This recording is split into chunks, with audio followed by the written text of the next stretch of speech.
汽车最怕这几样东西。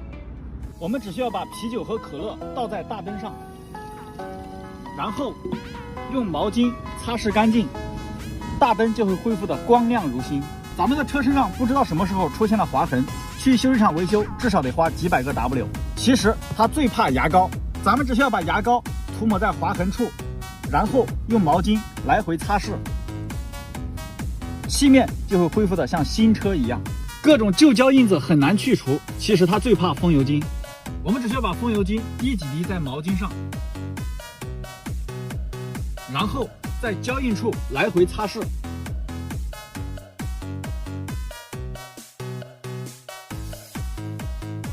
胶印就会瞬间被清理得干干净净。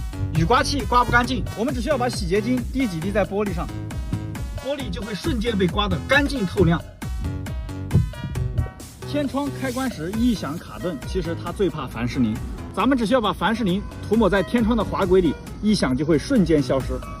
一开空调，车里就有一股臭味儿，其实它最怕除臭剂。我们只需要打开空调的内循环，然后把除臭剂放在副驾驶的地板上，然后关上车门，等待5分钟，车里的臭味就会被彻底根除。